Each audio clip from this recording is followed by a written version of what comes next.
This episode contains sensitive content. Listener discretion is advised.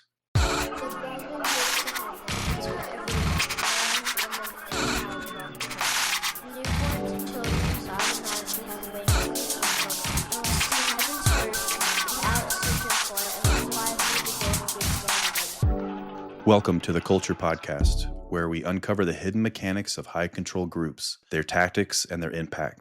And we speak with the survivors who broke free. My name is Derek, and I'm your host. My name is Trinity, and I'm also your host. On this podcast, we explore cult life as real people who have lived through the life-changing process of leaving a high control group. All right. Welcome back to the Culture Pod. I'm here, of course, with my co-host, Trinity. Hello. And I'm also joined today by someone I know very well, my own sister, Jennifer. Hey. Dang. Like in the way Jehovah's Witnesses mean it, right? No. Sister Duvall, or sister, is it? I'm Duvall Edwards now. Duvall Edwards. Yep. The sister. When was the last time you were called Sister Duvall? Oh my God. Maybe when I was like 10. Uh-huh. When you were in Flagstaff, and I don't mean to do this for the listeners a lot of times, because I know a lot of people don't know the lore and the people and all the things if they don't know us. And so they get lost. They're like, I don't know who you guys are. Mm-hmm. But you, for a moment, lived in Flagstaff with your ex-husband.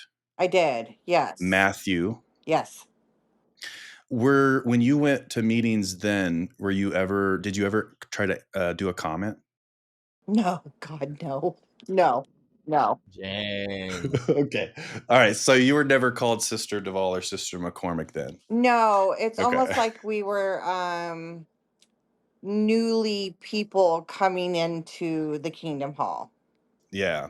That's an interesting experience. Maybe we'll get to along your kind of journey through the JW tale.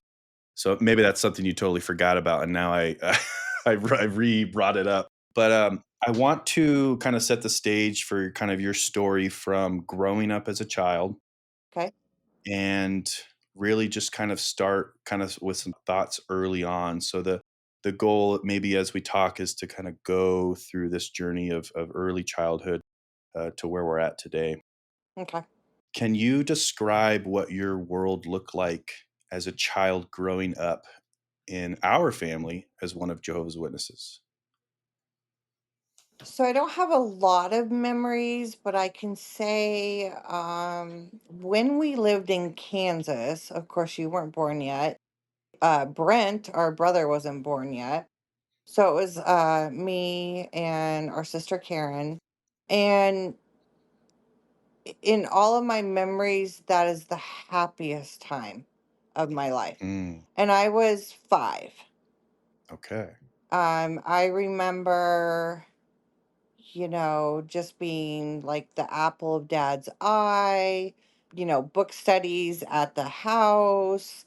Everything seemed to be exactly how it was supposed to be. I didn't feel like I was, in the wrong place or anything. Like it just felt nice, comfortable, and safe. It's like picture perfect, like Hallmark movie feeling. Yes. Yes. So you're in Kansas, you're 5. My older sister, your younger sister Karen, and you, Mm-hmm. and our mom Valora. Mm-hmm. You're living and you said book studies at our house? Yes. Book studies at the house. I don't actually remember going to a Kingdom Hall back then, but I do remember book studies at the house with the fireplace going. Like I just remember it so Cozy. Cozy life. What was book study for you? I remember I got to put a pretty dress on. Mom did my hair. I just remember it just being a very nice time. Back then, I'm sure I didn't even like comprehend what was happening, book study wise. You're So, probably lucky for that, honestly. yeah, I feel so. And then growing up as Jehovah's Witness, you never obviously had Christmas, you never had birthdays. No. So without having that, saying that it was some of the best times of your life, do you remember things that you did have that felt like that correlated to your feeling of having the best times of your life? I just remember the land that we had, and I was able, back then you could go out and you could stay out all day until the street lights came on. And I just was a very much a loner. I don't remember having a lot of friends, but I would just go explore everywhere. And I remember the next door neighbors, and it was two ladies, and both of them, I would go to their house. Mom and dad Yeah. would never know where I was, ever. I would just be out. But I remember these two ladies would have me come over, and they would like feed me snacks, and we'd water their, plants and stuff. Now I know they were lesbians. But back then we didn't know what lesbians were. And we'll get to that in They're a just minute. great old But friends. They just um I just remembered it was No, just, they're roommates. yeah, they're just roommates. Just roommates. But I remember like mom, we would bake in the kitchen, and we would sunbathe outside, and it was just the most perfect time of my life. And I'll tell you, after that, life was never good again. Well, that's what I was gonna ask is so you were 5. How old were you until you moved out of that scenario? Like, what was the age where you eventually moved and went into kind of a different area and mindset? It's when mom passed when I was 9. Okay, so walk me through, and Trent and kind of everyone that's listening, walk me through what was 5 years old to 9 years old before mom's death. Right. So she was sick when we lived in Kansas, but we never knew it. And we eventually, when she got too sick, we had to move back to Phoenix. And that's when we moved 2 doors down from Uncle Guy and Aunt Terry. And once we got to that point, it was like life was a shitstorm after that. It's kinda hard sometimes because 'cause I'm sure, like, a bunch of different memories and thoughts are going in your head, and maybe you might even potentially be skipping beats before we're there. Yeah. What specifically from 5 to 9 started to unravel that made that shitstorm start to kinda happen? What did you see as a child, to the best of your recollection as being very young, being surrounded by family and kind of in this new environment in Phoenix? What were those things that you started to see kinda unfold? I started to see a lot of abuse in different ways. I could hear dad with an escalated voice being talked down to mom. When we moved over there, dad had hired a girl from the congregation, and she was considered our nanny. She was 16, and then dad pursued an affair with her. And so our mother is dying in a bed. Our family members are trying to come and take care of us as kids. And there just was multiple abuse going on, and in different ways. And a lot of it I like can't recall, but I just know that we were shuffled a lot through family members to take care of us while mom was sick. And the abuse extended over into the family members on us as children. So when you talk about abuse, and again, I know this is tough. I was the youngest, Yeah. and so I know that I was shielded from a lot, and I know that, I have bits and kind of pieces of memory as being younger. Mm-hmm. When you talk about abuse, just to kind of touch on it, Mm-hmm. you're talking about both emotional abuse and physical abuse? I'm talking about emotional abuse, physical abuse, and sexual abuse. And this was specifically from 5 to 9? It was probably around 8 and 9 years old. And then it continued on until dad married his second wife. And then there's more abuse after that. Yeah. But the abuse that went on during mom's death, through a certain uncle, and I'm going to use the initials of SC. I'm not going to say the name. Y'all can figure it out. Yeah. Um, him and his wife were taking care of us, and the abuse was like they withheld meals if we acted out. We weren't allowed to have sheets or blankets on our beds. We had to sleep on a bare mattress. For you and Brent, there were many, many times that this uncle would discipline you in his own way and sit you guys in a corner for 4, 5, 6 hours of the day. And I can recall a very certain time that his wife had made us a meal and you personally didn't like it. And I got something different for some reason. And I was secretly feeding you. And I got severely beat for that. Mm. Well, I appreciate you trying to feed me what I Yeah. like. I am a pretty picky eater, so But you ate it yeah. and you liked it. And man, imagine if you went through that and I didn't like what you gave me. Yeah. I'm glad I liked it. Um, so some of this can be pretty tough. Yep. I would actually love to say his full name and say where he lives and everything, but I'm going to be professional. Yeah, and I think the last thing, and sorry to interject, sis, I think the last thing I would want really is to any of this to get back to these people. That's not the I think intent. that's wise because it's hard. Yeah. We have a lot of power with our voice, and how we use it matters, which is why me and Derek have done what we're doing in the way we are. We're letting everyone kind of choose their own adventure, and just providing a tool to talk and be share human ideas and compassion, but we do have power with our voice, and how we're choosing to wield it is intentional. I would love for it to get back to these people. I would love it.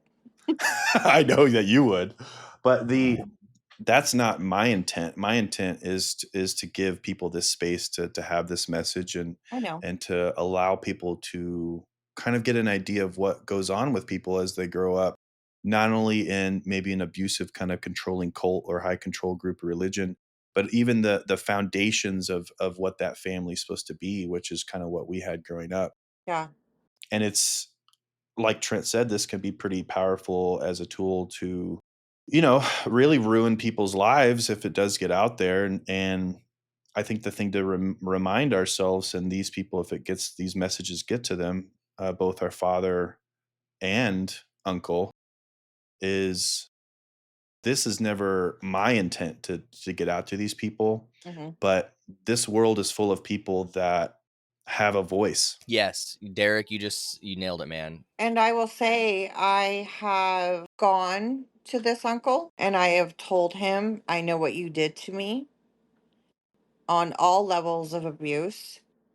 And I remember for a fact, he said, well, that never happened. And your mother is disgusted with you because you are in a relationship with a woman.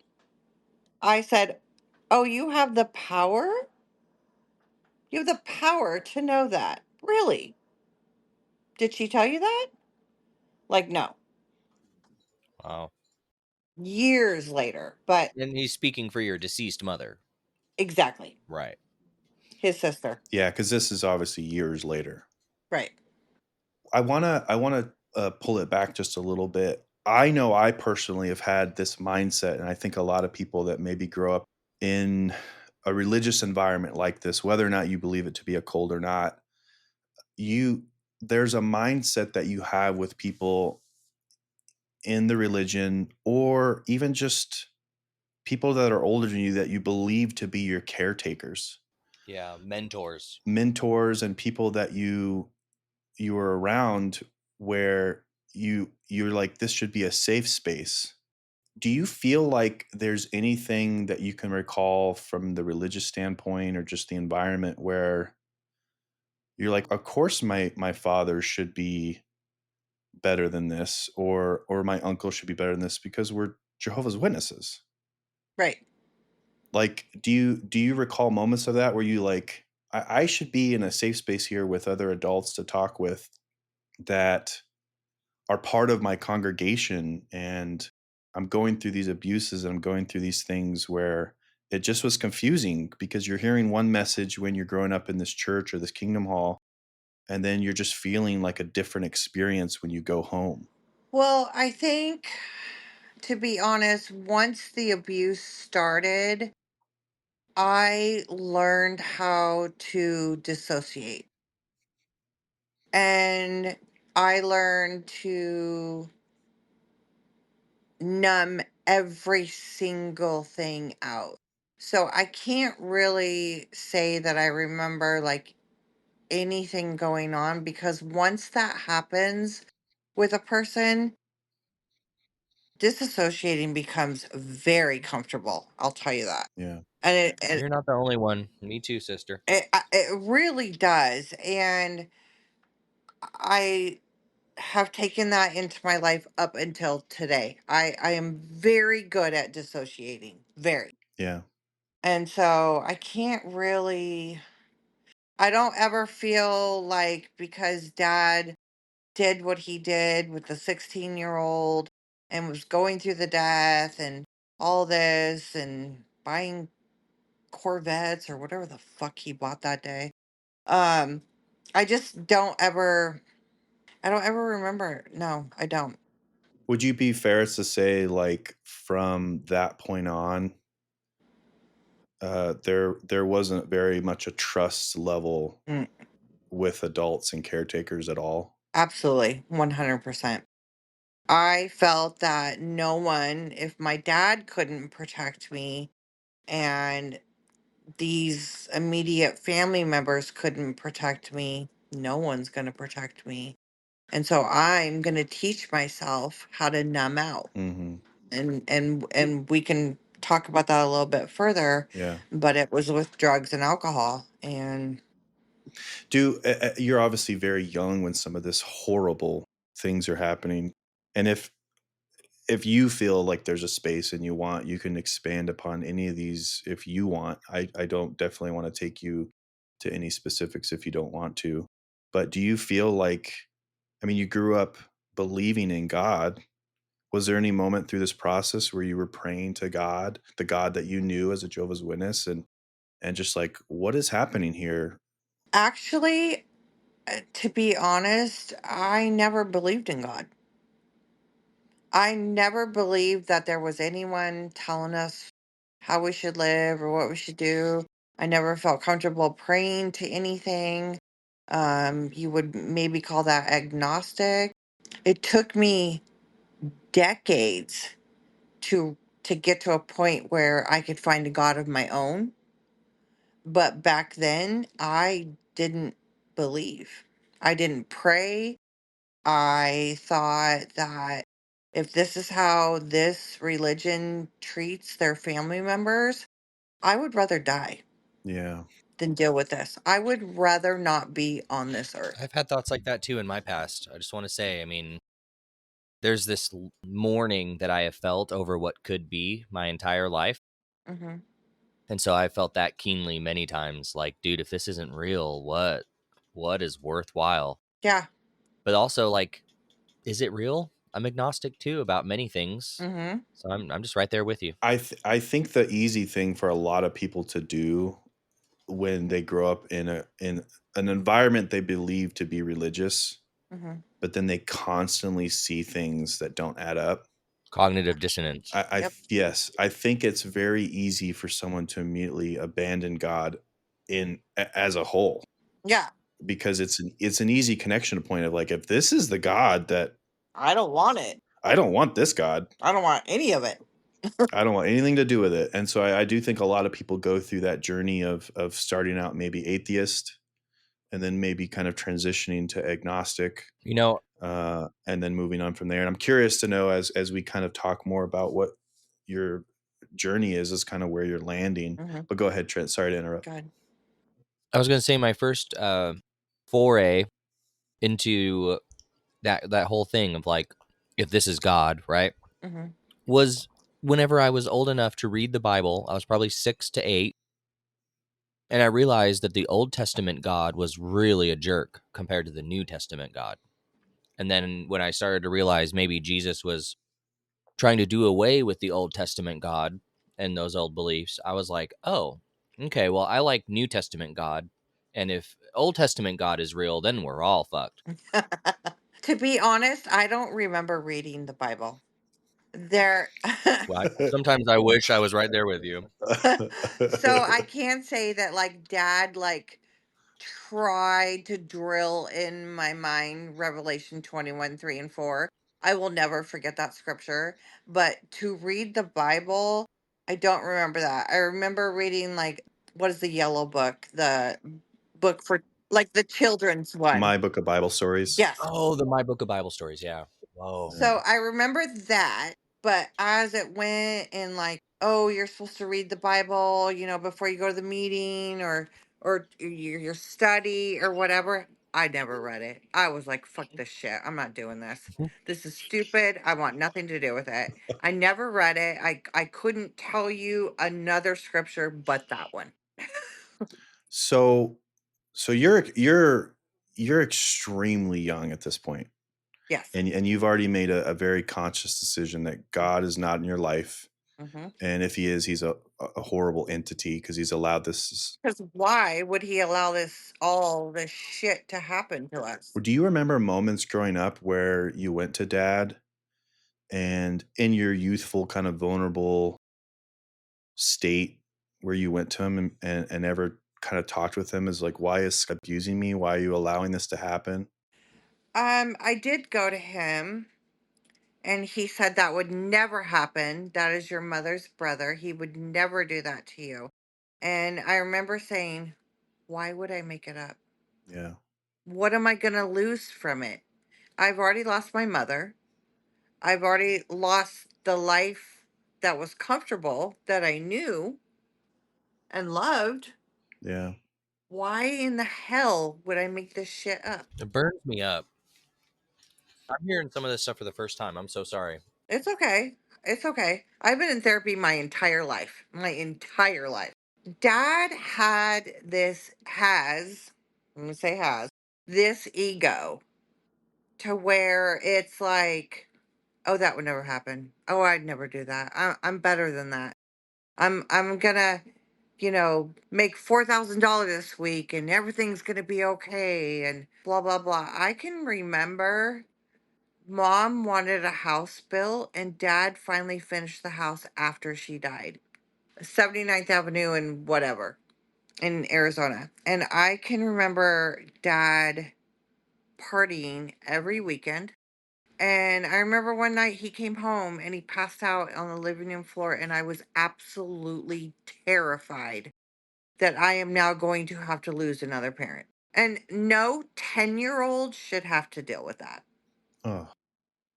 So, I mean, we can talk about that. We can fast I forward. didn't. Well, oh, did you have something, Trent? I was just gonna say I didn't know that you guys had a family life just as ravaged by alcohol as mine.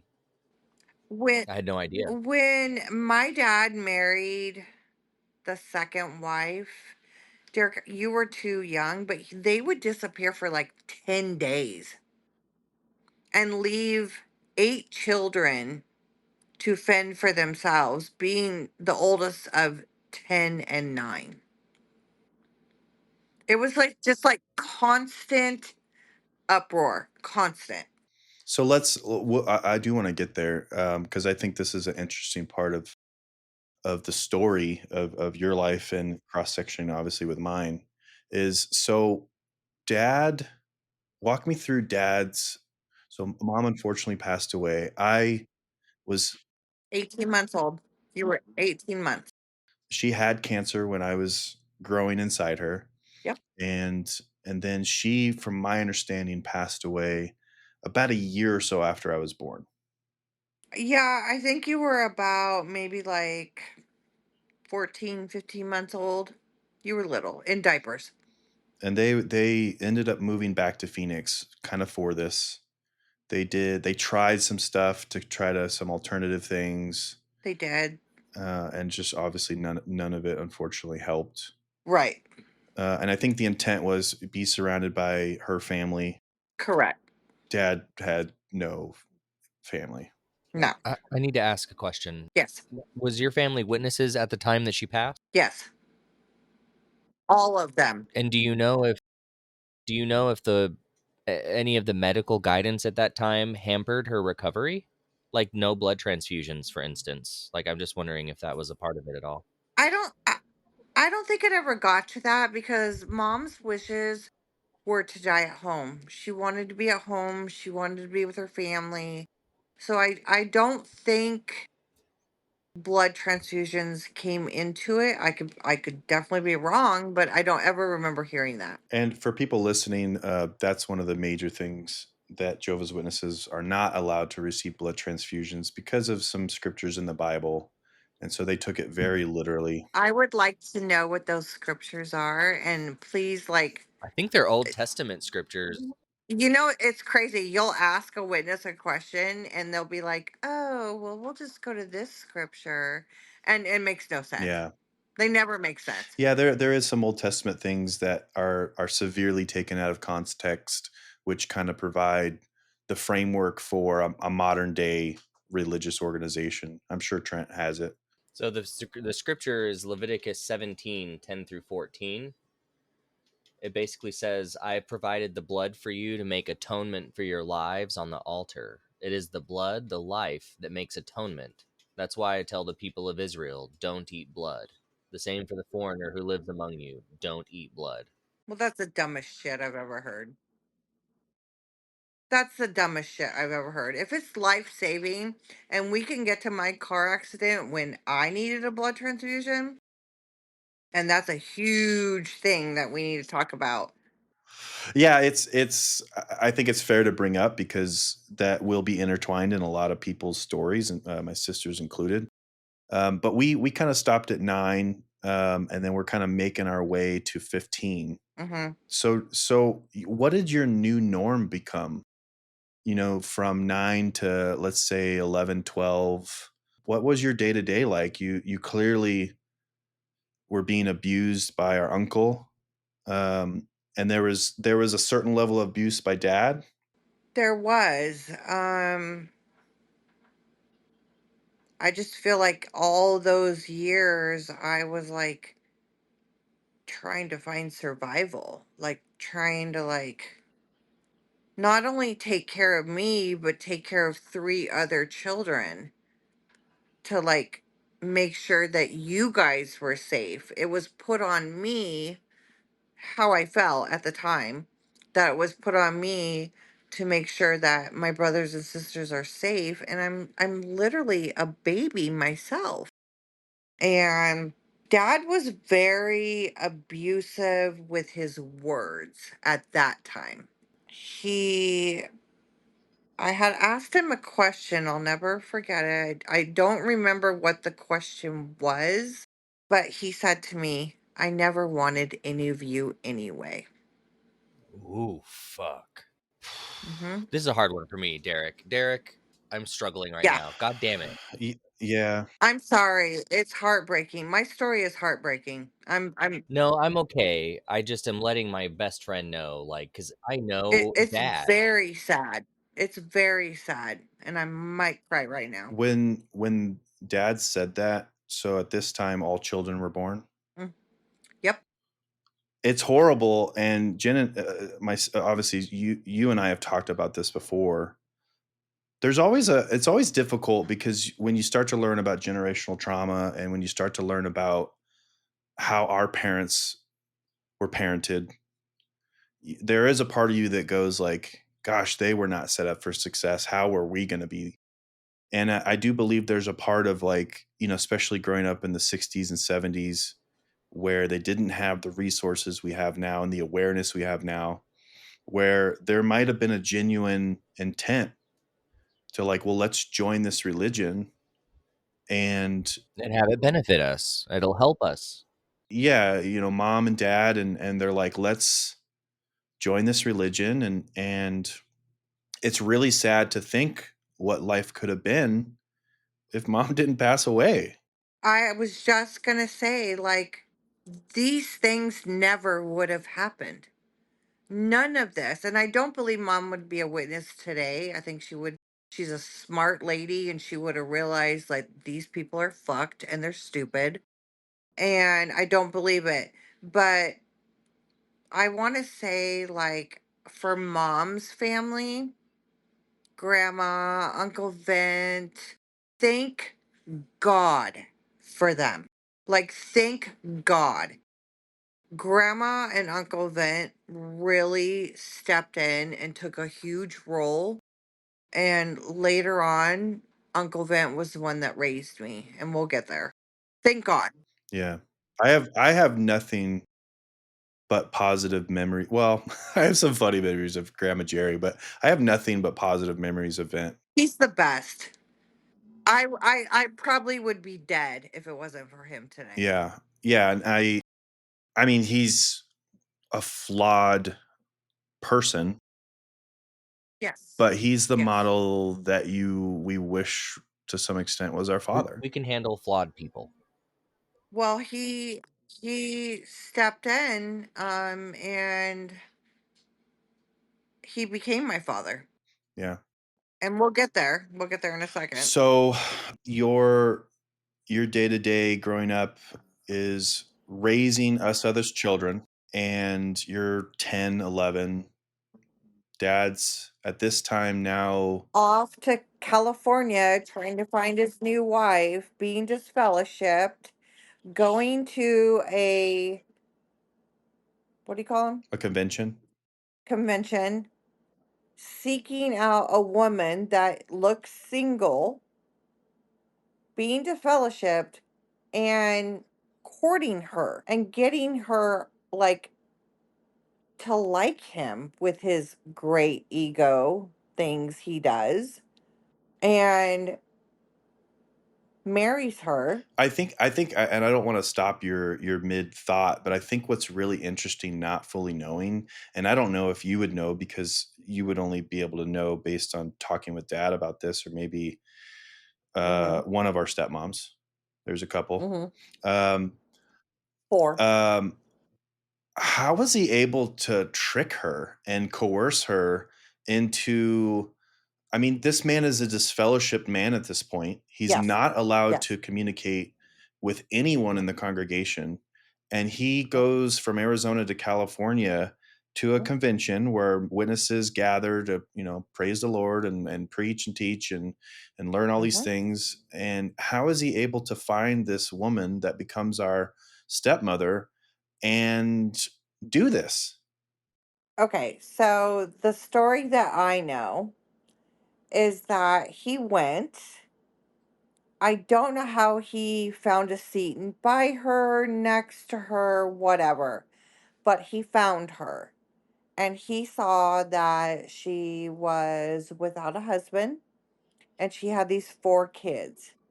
And he watched her over a couple days because I think the conventions were like, what, 3, 4 days? And he eventually struck up a conversation asking if he could help with her children. And then it just kind of escalated from there. The relationship started. She was divorced, blah, blah, blah, blah. And eventually, here they are as a couple. And so dad would frequently go to Sacramento, leave us with idiots, and court her and date her and get her primed, as I call it, for her next mommyhood, which was us 4 kids. Yeah. And I remember he had gone to California for a work thing, which wasn't a work thing. And one weekend he came back with a wife and 4 kids. They got married in Sacramento, and he came back and he said, "Hi, this is your new stepmom. Wow. And these are your new stepkids or your step brothers and sisters." And he still disfellowshipped. And he still disfellowship, and he did not tell her until after they were married. I'm kind of stunned right now. Do you know, and obviously I know some of this, but do you know how that conversation, how that breakdown happened where he finally kind of revealed that he was disfellowshipped, and how long did it take for him to get reinstated? I really don't know when he told her or the timeline, and I would say he probably got reinstated within that year. So then maybe that's how he rationed it out. Maybe he's like, okay, I'm on the upswing. I want to come out swinging when I get reinstated. That's just such a madman style move of him, just like all of it. Well, he came out swinging on her. Oh, He of abused course. her like no other. I don't know if you remember it, Derek. We had moved over to the Greenway house, and I remember one morning I heard the loudest crash I've ever heard, and he had pushed her shoot through the shower door in the shower, and she was like laying in glass. And I do remember that. yeah, Yeah. I have to remember something that we talked about last pod because that was a hard one too. But we talked about a couple things. The biggest one is like our parents are just kind of dumb idiots, just like we are.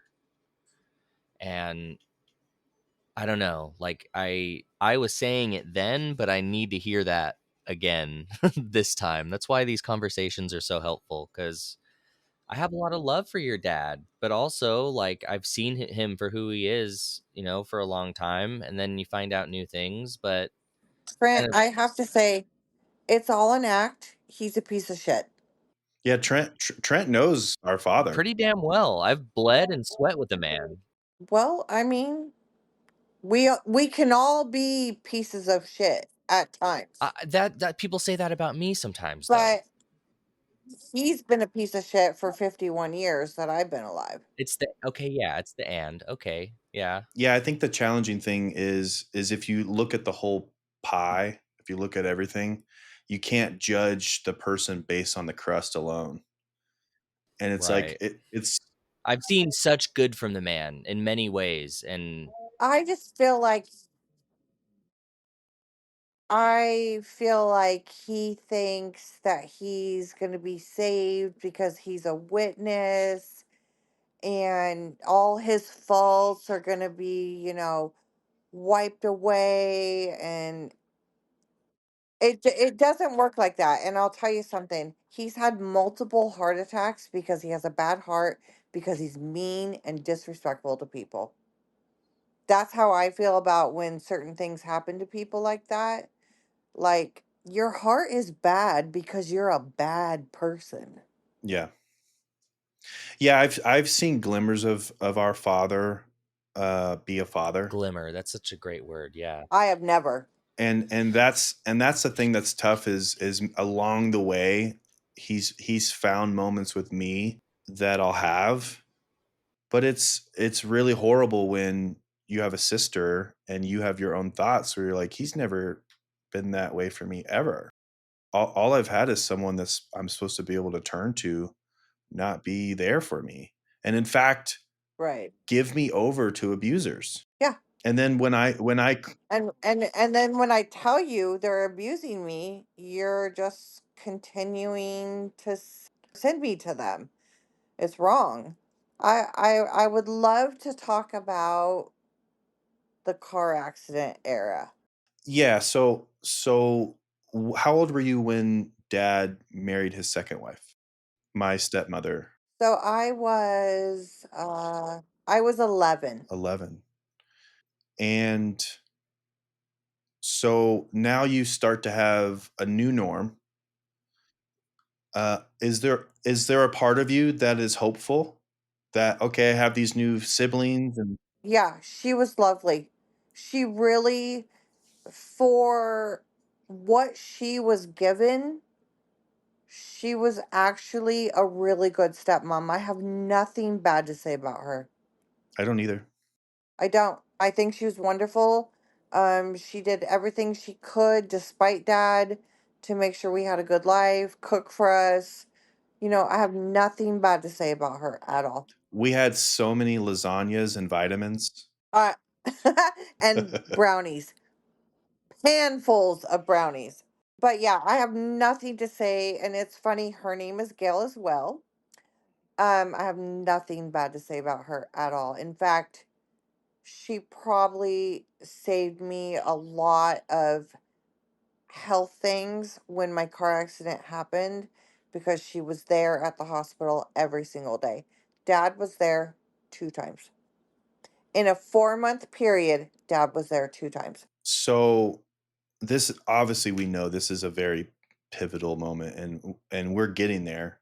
And so you're 11, you have a new mom, you have new sisters, Hmm. you have new brothers. Hmm.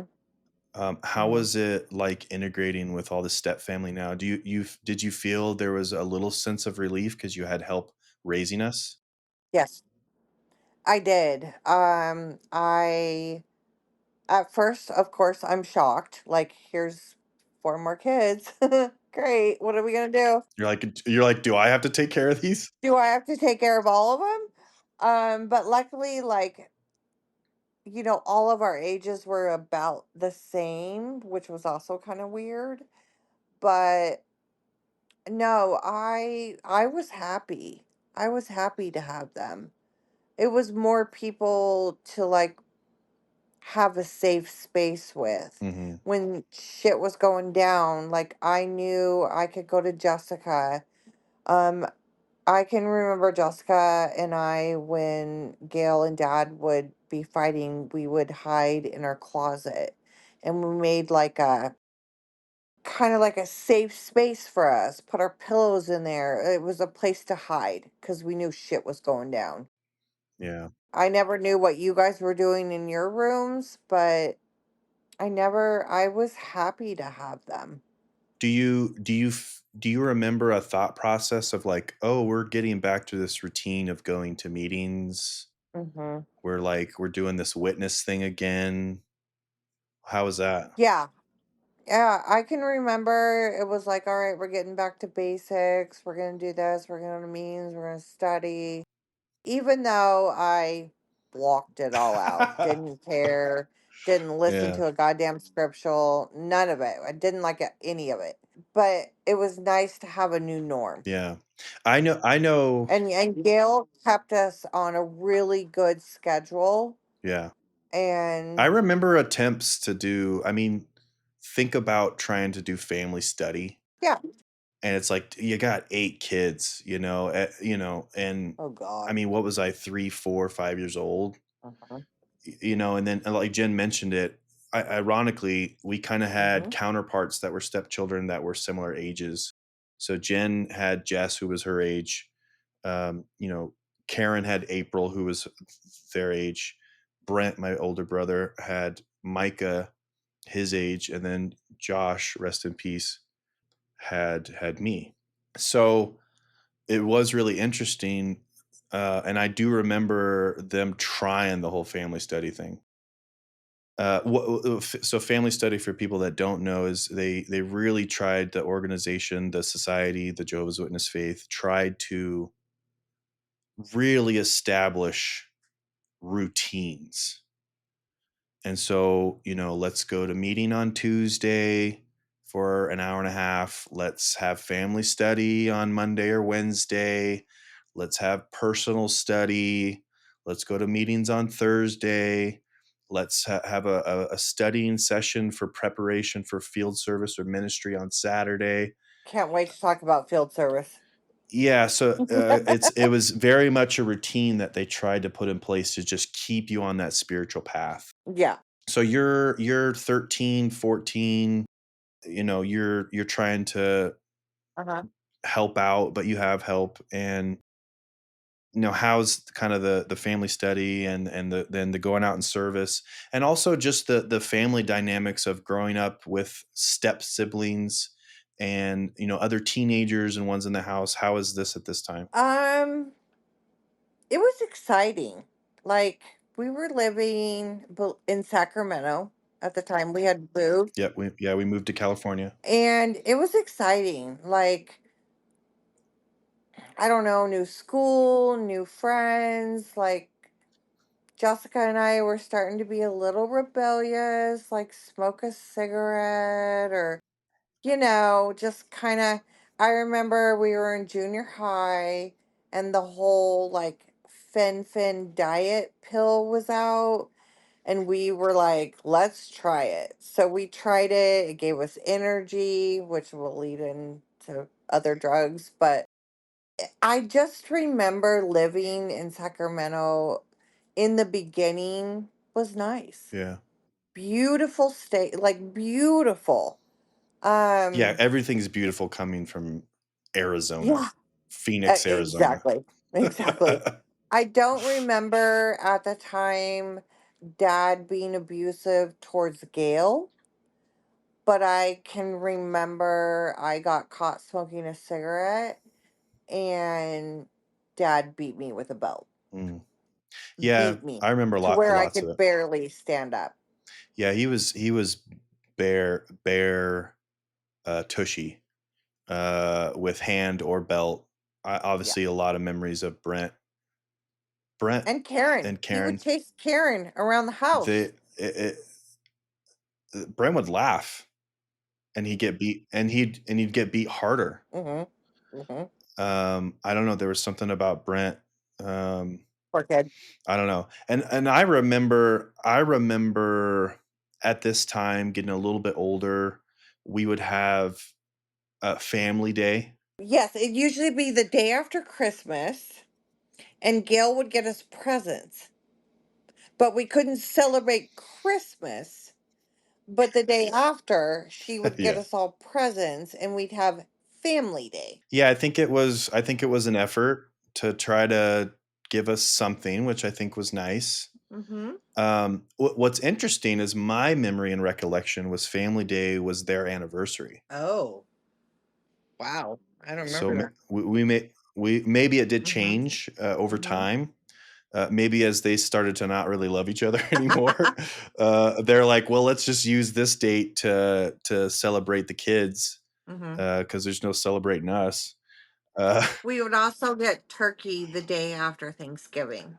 it's just like, are we not just It's because celebrating? she would say, she goes, well, it's on sale. I'm going to buy it. Yeah, She tried.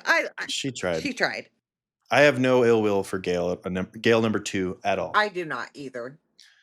I also do remember it just seemed like most of the kids didn't want anything to do with this religion. I would agree. There's not, I mean, Jessica and I were sneaking out of that house at 14 and 15. We were going up to the bowling alley, which is like 3 blocks away.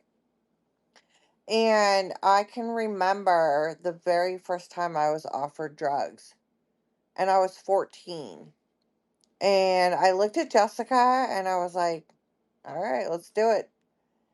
And she was like, no, I don't want to do it. And I was like, well, I'm doing it. And it was supposed to be a joint of marijuana, but it was PCP. And I'm going to tell you, I loved every fucking second of it. Mm. And it was my way to disassociate and to numb all the pain that I had been through.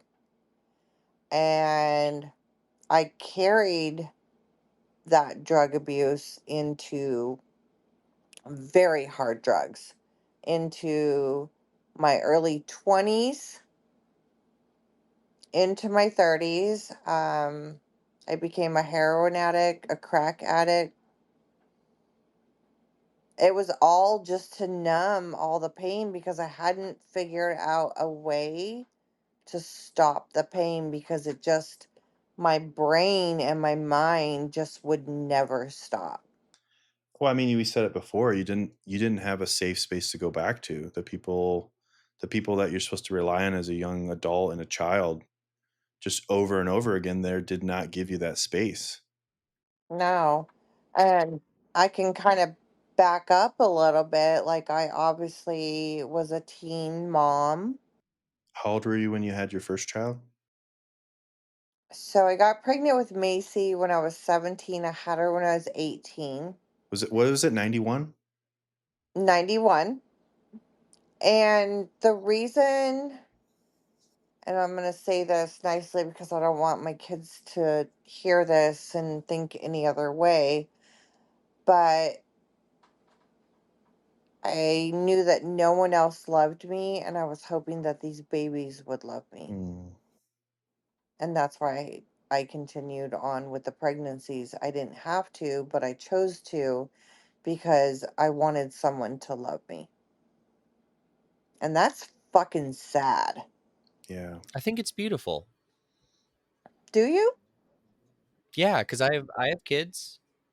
I have a child, and Mm-hmm.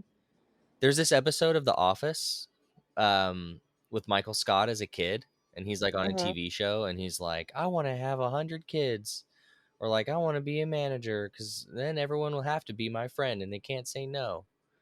And I don't know, I'm paraphrasing, but like I felt that I wanted the security to know that I would be able to love someone and they would be able to love me like I love myself, because not many people are capable of that. Mm, I would have to say that I didn't have them for that exact reason, Trent. Well, that's I fair, had but them because no one else I felt loved me. So I thought, oh well, I'll have these kids. They'll love me, and hopefully I love them. Like, it was a different, I it was a different type of experience for me because their dads didn't love me, my dad didn't love me, my family didn't love me. So let me try this. And and unfortunately, you have kids at 18 and 19 years old, and you have no clue of how to be a parent. yeah. You have no role model, you have nothing. yeah. And it's like, they're going to grow up and you are not going to be able to guide them because you have no fucking clue of what you're doing. Yeah. Yeah, it's unfortunate because you do get to a point of no return. It's like it is what it is. I'm not equipped and here they are. I'm going to try my best. Yeah. And you've talked about, Vent, our uncle really helping you, Yo, yeah. um, and Debbie. Hmm. But this is actually the funny thing is we actually now have skipped over the accident. So Oh now my God, I want to talk about the accident really quick. How did we we've do it? we've teased it so many Really times, and quick. then now we went past it. Okay, I'm sorry. So I'm sorry. so it's so funny because it's such from my external opinion, it's Important. it's a pivotal moment in your life Yeah. that changed your trajectory. Yeah. So before the accident, Hmm. let's try to walk up Okay. to that and kind of explain where you were Okay. mentally, physically at the time, where dad was, and then kind of go from there. So, I was, out doing drugs and smoking cigarettes, and dad found out. And his only thought in his head, and Jessica was along with for the ride, she was doing the same thing, is I'm going to lock these two girls in their room. So he switched the locks. The lock was on the outside of the room. He put two buckets in the room. He said, you guys can pee in here, do what you need to do in here. And then he fed us scraps underneath the door to eat. It's unbelievable. Hmm. This went on for probably about a week. We were not allowed out, nothing. You were basically prisoners. Prisoners. So on the final night, we put a note under the door for April and Karen. And it said, when mom and dad go to bed, unlock the door, and we are going out your window and we are running away. And we had already, so we got out, they let us out. We contacted Jessica's cousin, Jason, to come get us, and he was in Sonoma Valley. And so he came down, got us. We went back up to Sonoma Valley, and we were there for 1 week. We were doing shrooms, acid, any drug we could get our hands on.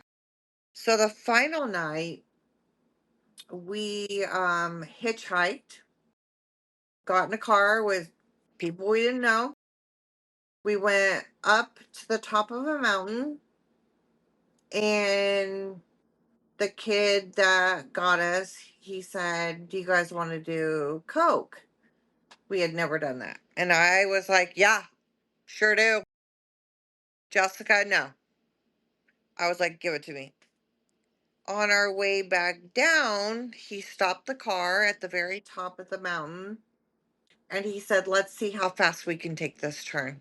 Who's driving again? This kid, who we found out was 15, when we took that turn, he hit black ice and we fell off the top of the mountain, and we broke through a brick bridge on the way down.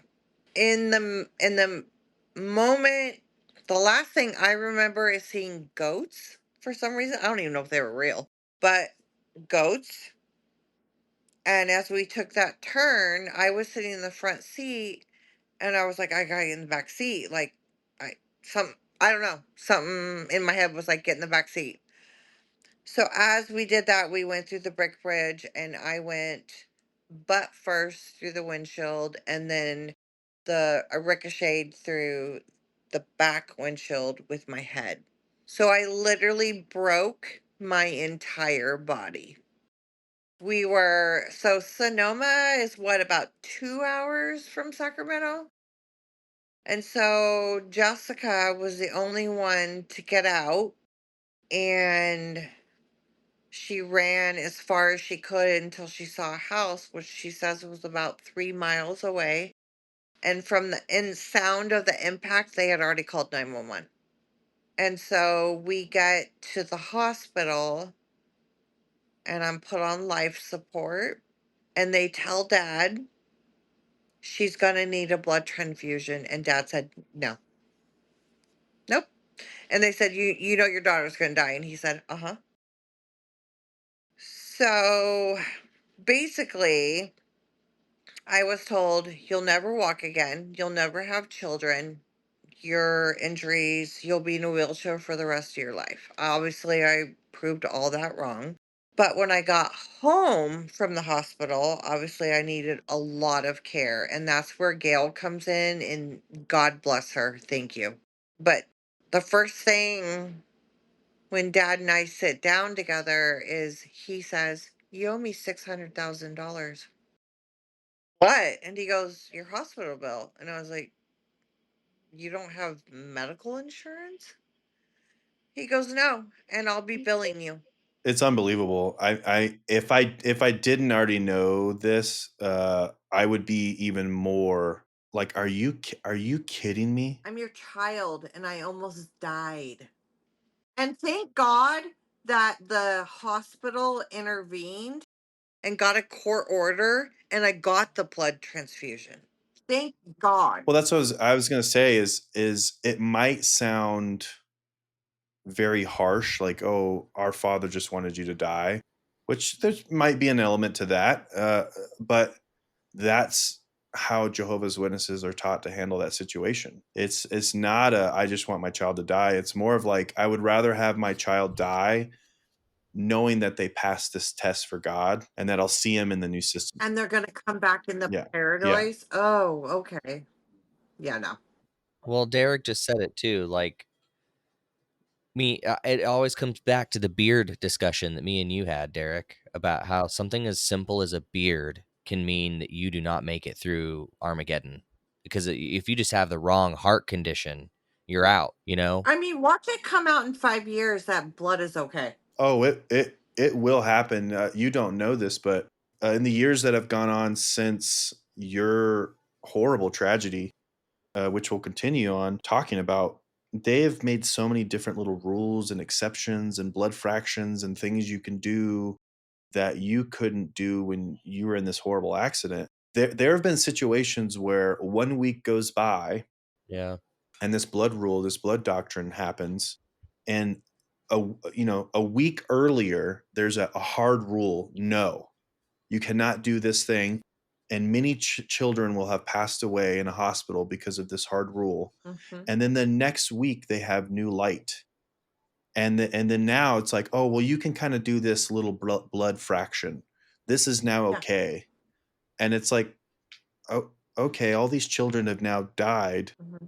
And in their mindset, again, it's, well, I mean, they were faithful. They passed the test up until death, Hmm. and you will see them again in paradise.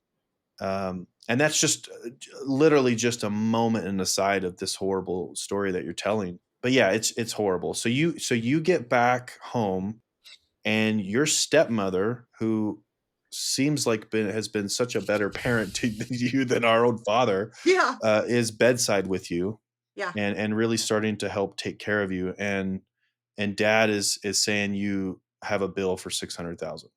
Yeah. And in fact, it wasn't very much longer after that. I had come home from who knows where I was, and all my stuff was packed. And I was like, what's going on here? And he's like, I'm done with you. You're going to Arizona to live with your aunt and uncle. And I'm like, what? What? He's like, yeah, I'm done with you. Okay, great. I don't know what that means, but okay, I'm literally 15 years old. So I move back down to Arizona and I live with, Uncle Vin and Aunt Debbie. And it was probably 2 months in, and I overhear a conversation between them, and I hear that they have to go to court, and I hear my name. And I'm like, okay. And so I go to them and I say, what are you guys talking about? Like, I can hear you. And they were always very honest and open with me. And they said, your dad is giving you up for adoption and we're adopting you. Your dad did that? Derek's dad? Hmm. Yep. Do you know the reason why? There's obviously the emotional aspect, which I is horrible, Yep. but other than dad just being an asshole, was there actually like a legitimate reason why he just wanted to give up his child? I literally think he was trying to get rid of me due to financial costs. That's horrible. And Uncle Vin being mom's daughter, and Uncle Vin and mom were very close. I was his favorite. He's obviously going to take it on. Yeah. But as a 15-year-old and you hear that you're up for adoption, like what? And so it's just my story is nothing but trauma with Jehovah's Witnesses. It's there's so many other things I could tell you that you guys would be like, what the fuck? Yeah, I mean, you're a survivor, and we'll continue to hear whatever stories you want to tell. And I know from you, just, I mean, it's been battle left and right, but you're thriving. Yeah, I'm in therapy. I'm doing well in therapy. I have a wonderful partner. She's amazing. We're in a great relationship. Again, same sex partners are not allowed in the witness, organization, but I finally found my person at 51 and I'm happy, and I just continue to go through it. And what I did learn, I will say this, what I did learn in therapy a long time ago was maybe dad did the best he could do with the tools he was given at the time. And at the time of maybe rearing children, maybe at the time of mom's death, maybe, other times after that. And so I can say that I do forgive him, but I will never forget. Yeah. Do you and just to add to it, 3 wonderful children. Three good kids. My son is engaged. My youngest is a sophomore in AU. My daughter, multiple children. Hey, Jen, do your kids love you? My kids love me. Yeah, Then you did it. I did. I know. I did it. Yay. You did you end up getting adopted? I did. So your last name was not Duvall. It was technically Fetters, but we never changed it. Oh, interesting. So now you're living with Vit and Debbie. You're in Arizona. You're growing up. Obviously, there's trials and tribulations growing up. Now, at this instant, they're not witnesses at all. No, not at all. Actually, I celebrated Christmas and my birthday for the first time when I was 15 years old. And it was amazing. I feel for anyone that gets to celebrate these holidays at the youngest ages possible. Now that I have children, I could never imagine not celebrating their birthdays. Like, why would you not want to celebrate the birth of a child, but you'll celebrate the day you got married? It makes no sense. No sense. There's a lot of weird inconsistencies with the rules because even the Jehovah's Witness faith celebrated Christmas early on. Mm-hmm. There's photos of them celebrating Christmas at Bethel, which is the world headquarters of Jehovah's Witnesses, Mm-hmm. and then they just decided to change it. There's constant changes that happen, and most people have to deal with the outcomes of those changes. So now you're celebrating Christmas. You're starting to live in this new life with Vint and Debbie, your aunt and uncle, Yeah. and you're now 16, Mm-hmm. 17. Yep. But now you did another spoiler. You got prego at 18. I got pregnant at 17, actually. And Vent and Debbie were the most excited grandparents ever. Like, I couldn't believe it. I was like, they're happy for me. They were happy to have this little grandbaby. And I'll tell you what, they spoiled Macy and Zach like you wouldn't believe. It was amazing. Like, I know I never would have got that with dad. He would have been like, go live in the dumpster. I don't care what you're like. Here's a bucket. Mm-hmm. That's what he would do. Here's a bucket for you. Do you think that there's a part of you as you think back to being young and starting to have these children? Um, you kind of briefly mentioned it, but you're like, this is what life is supposed to be like. Like, I don't know. This seems foreign and alien to me that I would have these parental figures that actually care and are showing love and empathy towards me. I can tell you it was the most magical time of my life. Like, I was actually able to have a friend spend the night. I was able to have these babies. We would have like family picnics. We would all play cards together. It was exactly what I thought a family was supposed to be like. And they didn't treat me like I was a whore because I had kids early. When I told dad I was pregnant with Macy, he goes, well, yeah, that's what happens when you don't use protection. Okay. Well, thank you. I'm aware of that. Thank you. Not like, okay, I'm excited to be a grandpa. He's had over my kid, my oldest is 33. He does not have a relationship with them. He has seen them maybe 5 times. Yeah. Do you know what I think happens, honestly? I think that there's a lot of really smart witness men, and it's really hard to be smart. But then you go and you like You end up in the witnesses, and you will torch your social reputation if you behave wrong in front of these other men. And so then you spend all your energy trying to be perfect around these men who you're deeply involved with on every level. Hmm. The only time you can be a piece of shit is in your home.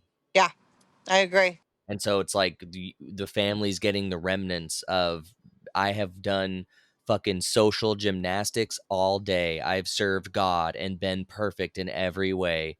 I'm home now, and this is me, you know? Well, I know, yeah, I know he's an asshole to his current wife. I know this. But I find it very funny and interesting that his current wife, Rosalinda, will reach out to me when dad's in the hospital. Bitch, do you think I'm coming to the hospital? Maybe try reaching out when things are good one day. You you you got me fucked up. It's not happening. Well, to that point too, you have made multiple efforts Yes. to reconnect with dad, and Yeah. and even when you were younger, Hmm. you bringing your children over when they're still babies and toddlers to try to We went to your house one night and we played that game, and it was great. yeah, you've tried to reconnect and give your children a grandfather, and knowing that there's still damage there and there's hurt. And even in those moments, he still had zero ability to connect and be a grandfather and be loving and caring. Well, yeah, I mean, we got to keep in mind he didn't even want to be a parent. Yeah. So how's he going to be a grandparent? I don't think he genuinely has ever really learned how to do that. I don't think he has an ability in him to be a true connected, loving, empathetic person. No.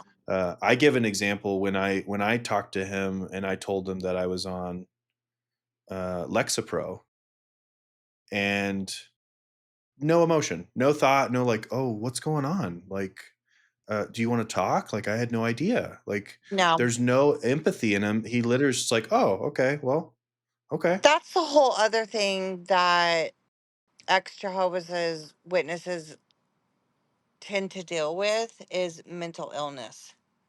And I deal with it. I have anxiety disorder. I'm bipolar. I've been in psych hospitals. I've been in rehabs.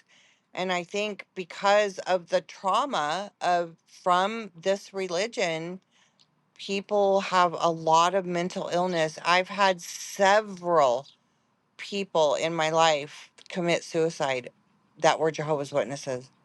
And it's disgusting and it's sad. And this is what this organization does to people. Like, there's been many times that I've shot up heroin and hoping that I never wake up again. Oh, sis. It's it it's I'm past it now because I'm in a good spot, but in my 30s, I wished I would never wake up and I would do more and more and more, and I'd wake up and I'd be like, "Fuck. Why?" And I bring it all the way back to Jehovah's Witnesses.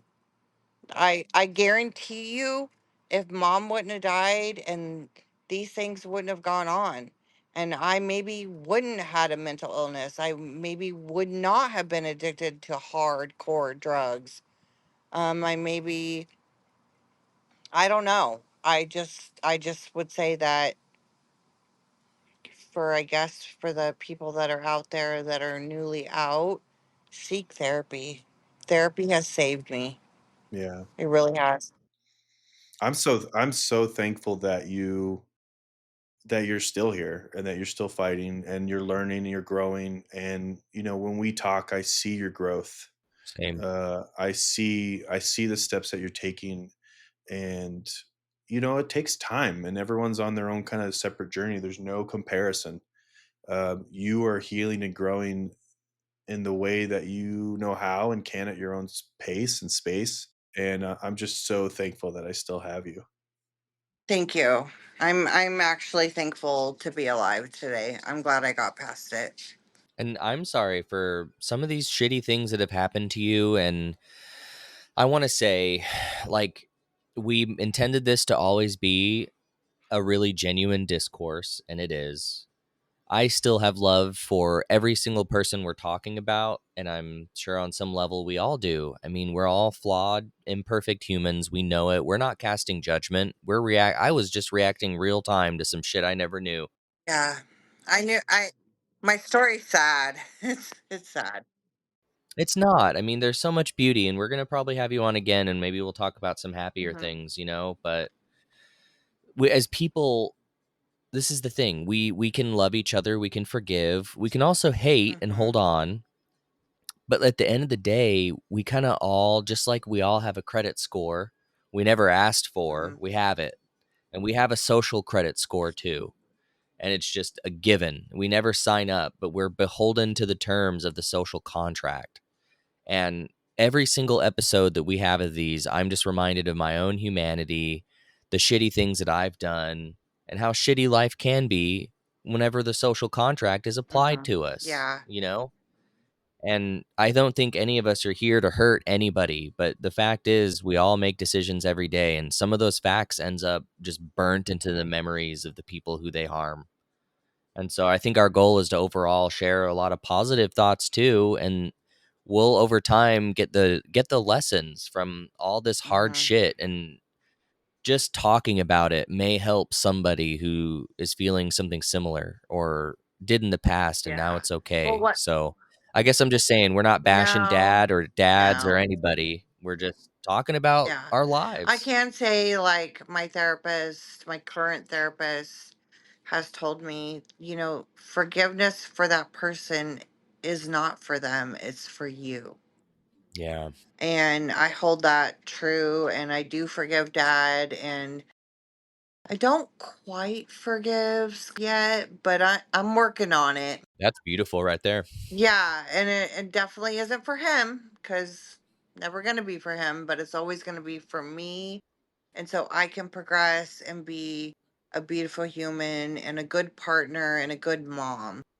My son's about to get married, and I'm so excited. There's good things happening. So, good things do come out of it. You got to work hard, you got to go to therapy, take your medicine. Yeah. Here, here. Yeah, I think there's always a genuine combination of wonderful and terrible, if you're alive. Yeah. Yeah. The yin and yang. It's a cocktail of embracing the fact that we're alive means that there is a level of suffering, but it's also a mindset of finding those moments of joy and peace and clarity. And hopefully the older we get, we just continue to do better in our own brains and hearts and give ourselves peace and grace, because we didn't Hmm. ask for this shit.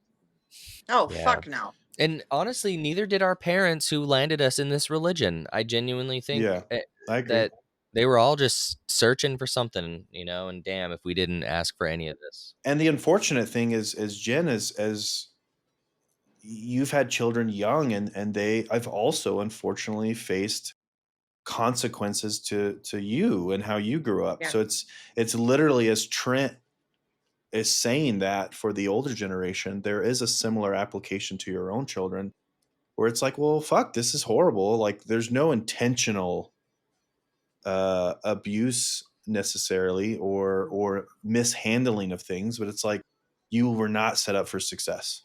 No. Nope. And the fact that you could tell these stories about your children where they're starting to feel empowered and to grow and to have these wonderful life moments is great, Hmm. because your life was far different, and it's just horrible. Yeah. There's times that people talk to me and they're like, gosh, how are you not even more fucked up? For me, and I'm like, I Yeah. think I was only blessed with being younger through a lot of this shit. I think too it's because you stayed way longer than I did.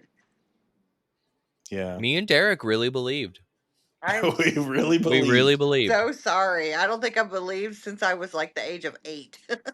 Well, and we've talked about it. I think the challenging thing, for as we talk with more people, they all have a different life course of when they stop believing, how long they were in, how long they were out, the trajectory that happened due to that. Mhm. And it's like, yeah, I definitely believed for a long time that when I died or when Armageddon came, I was going to go to a paradise like Earth and swim with dolphins and play with tigers. And see mom again at the age of 28, and you're what, Yeah, 43?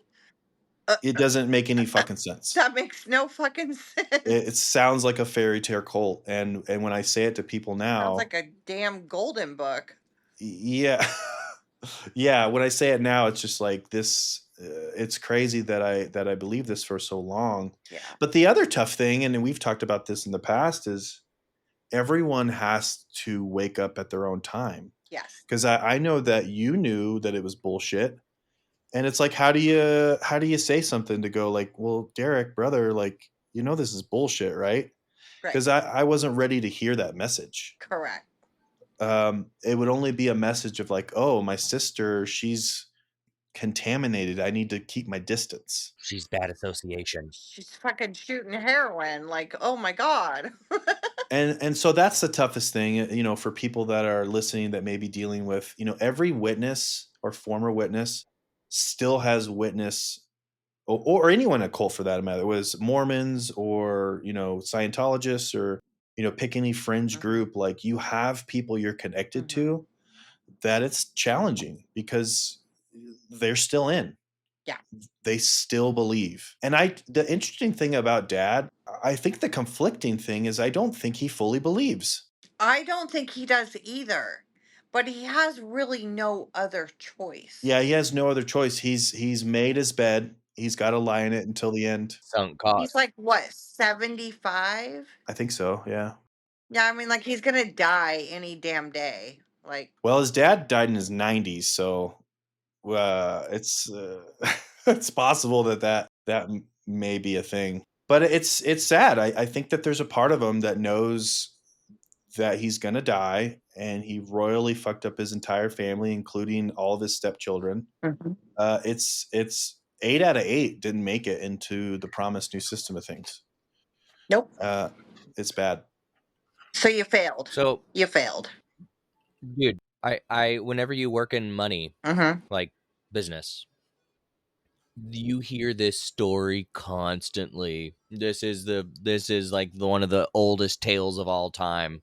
The old man with regret about how he lived, and made his money on his deathbed and how he treated his family. Like, I was lucky enough to be around this pretty early on in my business career in my 20s, and it made me not want to live that way. It made me really want to live so that when I'm 70, my social credit will be good, Yeah. my family will be close. I couldn't have done that in the system of the witnesses. Trent, Trent, can I ask you a question? Yeah, Did you ever even think of this shit about my dad? Like, would you have ever known that this went on? that's a good question. I mean, I knew, okay, so me and Derek talk all the time about like how you seek people out who are like-minded, Mhm.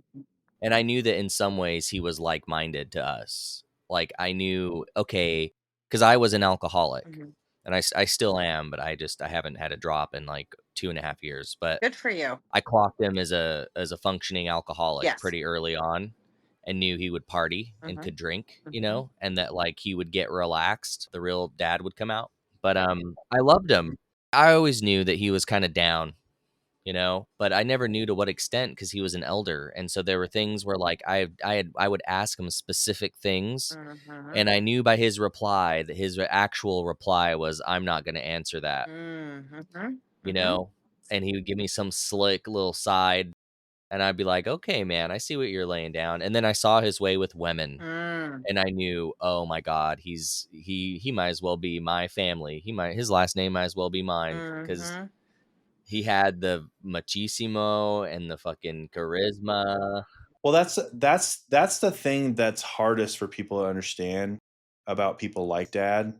And I think it's very complicated because a lot of people will see someone like dad or the archetype of dad, Mm-hmm. and they'll go like, he's great. Yes. You see him out and about, he's charismatic, he's funny, you're Ordinary people find him great.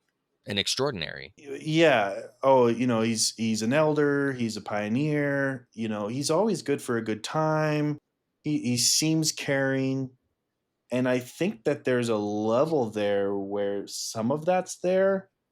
But the more I get older and I reflect on that version, I do believe that dad just learned these kind of masking Yeah. techniques, and like, this is the show I'll put on when Exactly. I'm around people. But he also is a man who popped straight out of Mad Men. Like, he could have been a character in Mad Men as himself. I don't know if you guys have seen that Yeah. show, but Yeah. I've never seen that show, but he could have been a serial killer for all I know. or a elder in the Christian congregation. Or an elder and a serial killer. I mean, he has it's possible. I would not be surprised. It's possible it could No. come out over time that there's a whole nother family we have no idea about. Yeah, we love you, man. I wouldn't be surprised.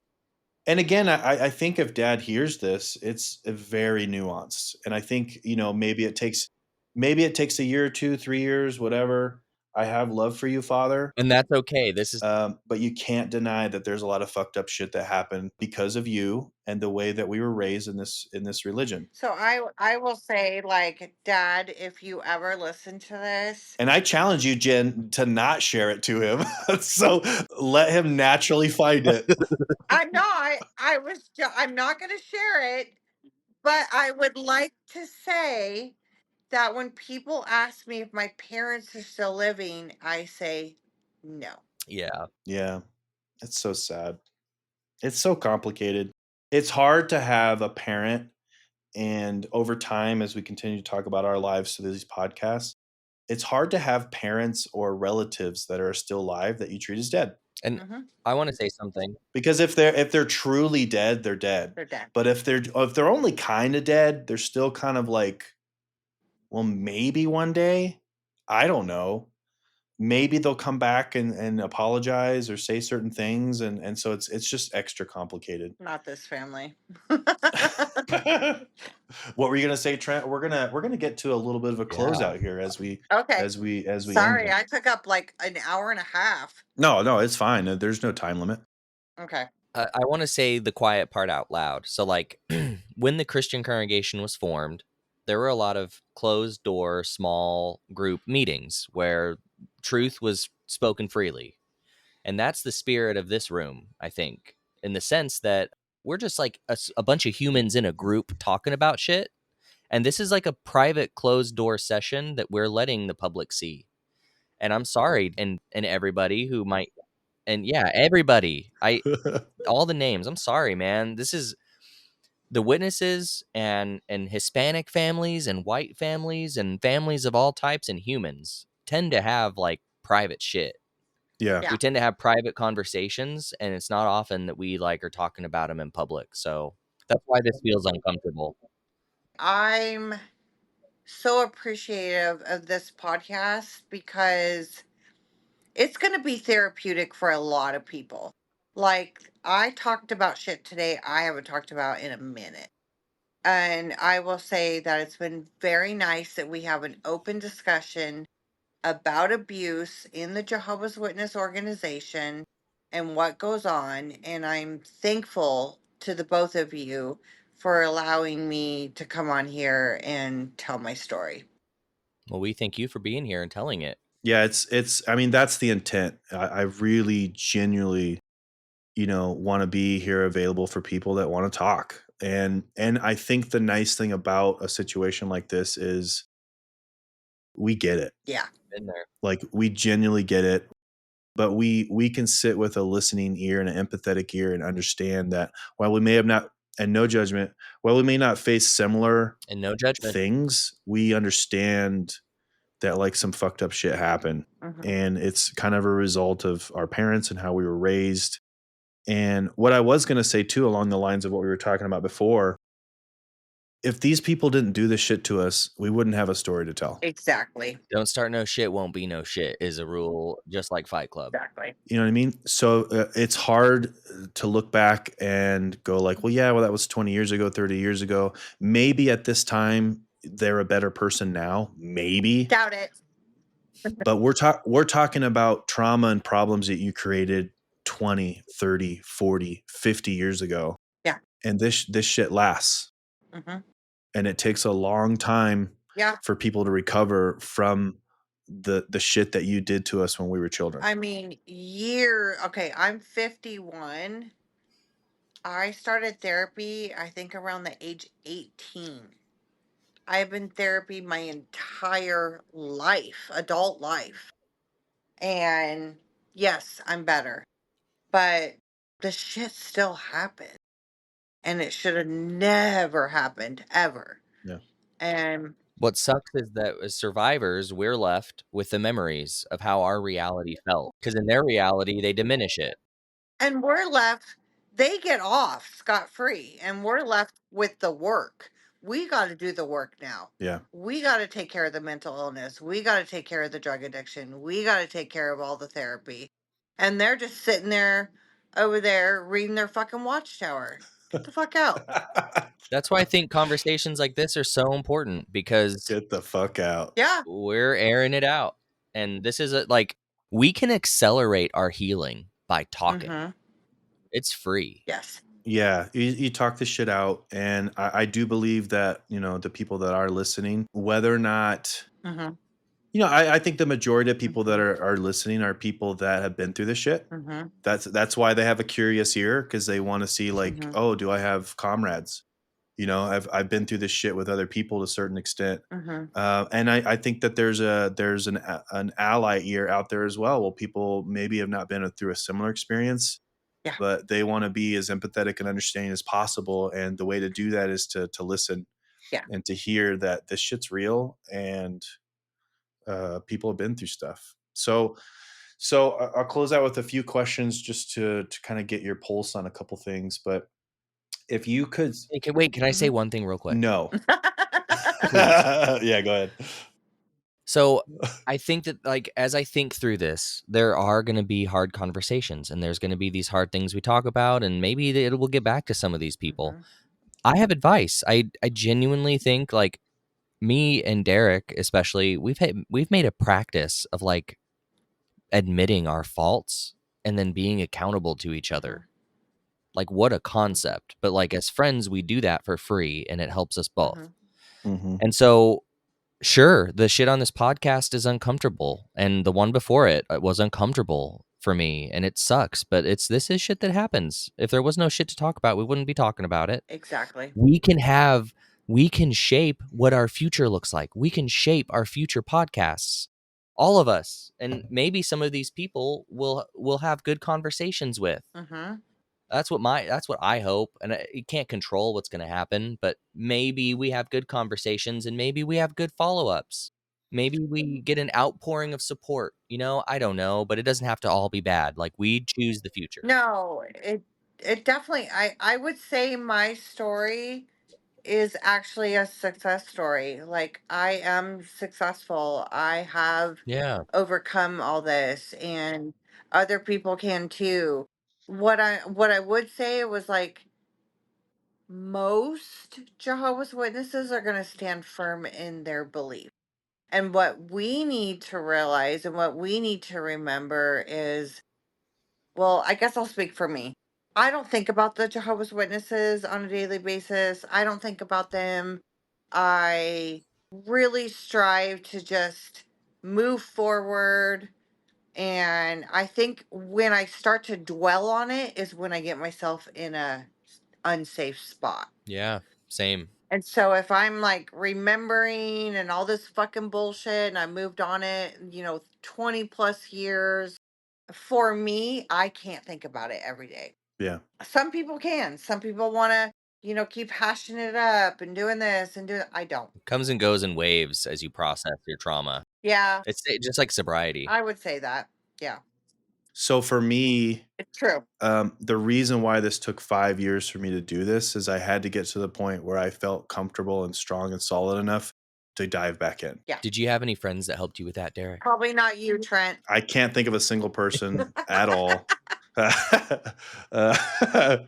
No, but it's something where you go like, okay, I have to be in a certain mental space Yeah. in order to dive back in and continue to have these conversations, because for you, Jen, it's going to be this conversation, and maybe we'll have you back if you want and have more stories to tell. I would love to. I would love to come back. But this could potentially be every week or two. Trent and I are having conversations like this, and so if you don't have the right mental fortitude and kind of foundation, it could be challenging to do. Yeah. So I'm thankful for Trent for coming along on this journey when he has space for it, and I'm thankful for you, sister, for telling some of this stuff. This is, I think, the challenging thing is as we round the plus hour and a half mark is this is just a snapshot, Yeah, it is.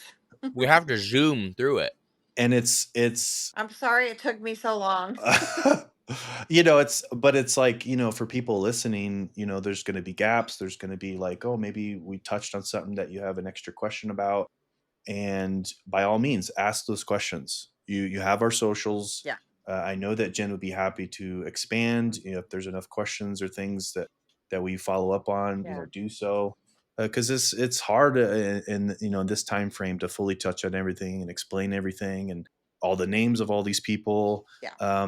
But we're doing our best just to give space for that, and I think at the end it's like, yeah, I agree with you, Jen. I'm so thankful that we have this opportunity to continue to tell these stories. And Yeah. and I put it out there every time, I don't need to know you personally for you to come on here and talk. I didn't know Jen before today, y'all.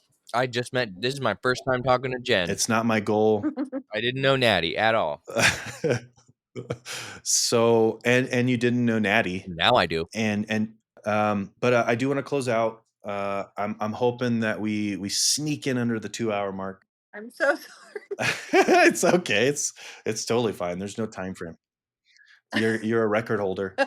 I'm just If so you could, thankful for you guys. I really appreciate it. Thank you. You might have the longest yeah, one yet. if you could, like, say something to people that maybe grew up in maybe religious or family abuse, what would you want them to hear as kind of a word of wisdom through your experience? I would say stay true to your gut. Your gut never lies. Stay true to what you believe in and don't let cults from Scientology or Mormonism or whatever it is you're in. Just remember that it's up to you to make a difference. And that can be a difference in your life. And, go to therapy, do whatever you need to do, but remember to always trust your gut because your gut never lies. And I think, based on your story, and who knows what type of resources were readily available back then, but if you're someone who's 15 years old and just randomly stumbling to this podcast, you do have resources. Oh, absolutely. You could dial 211. That is a resource for mental health, for any type of health that you need. I work in healthcare, so I know this. There's people out there that will help you. There's ketamine, there's different meds, there's all different types of things that you can go to for help. Just remember that 211 is the number to go to. I want to add that AA is also available as a resource. Absolutely. And some people will not agree with their center on focus on God. This is not an endorsement of them of any kind, No. but AA is a lot of people from the salt of the earth just talking. My older son is 3 years sober through AA. Órale. So yes, it works. It works. It works. Yeah. And I think there's a mindset of like, I have nowhere to turn, especially the younger you are, and it's just not true. It's not fair. You will find resources and people that can get you out of this shit. Hmm. You can be put in different situations in life and get out of an abusive environment. Absolutely. We're talking about empowerment, y'all, because it's free. It just takes guts and knowing where to look. No one's going to say it's easy, No. but it is something where if you want to change your life course, it can happen, and it doesn't need to happen around alcohol or drugs, or Correct. you don't need to escape to that place. No. Odds are someone who's 15, 16, 17 growing up with you is not going to be the answer. No.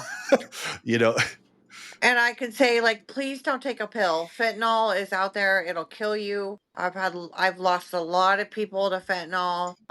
What I've always told my patients, and I've worked in both mental health and at a hospital right now. If you are ever struggling at midnight, dial 211. They will help you.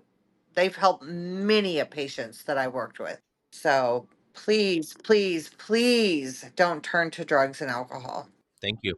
Close out with 2 more questions and we'll end it.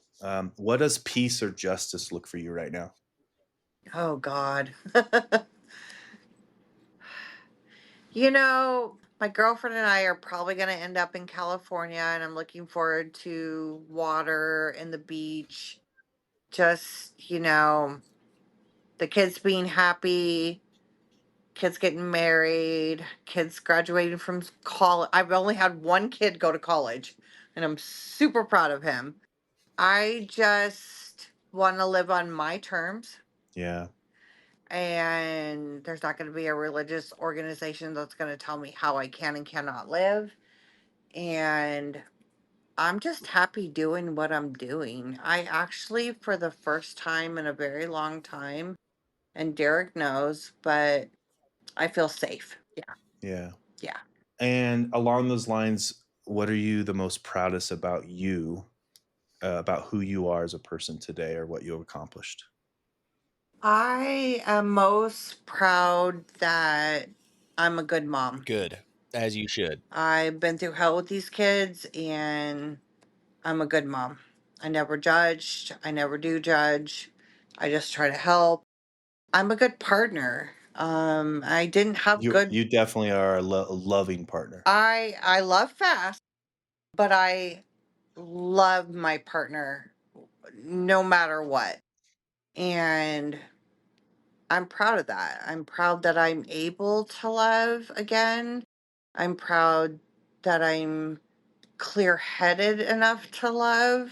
And I'm proud that I continue to do the work on my mental health. It's amazing. Well, thank you so much, sis. I love you very much. Thank you. You as well, Trent. Thank you so much.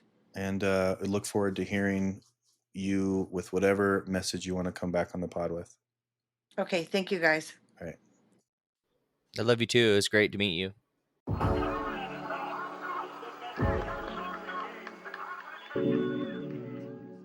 Thank you for joining us on this journey in this era.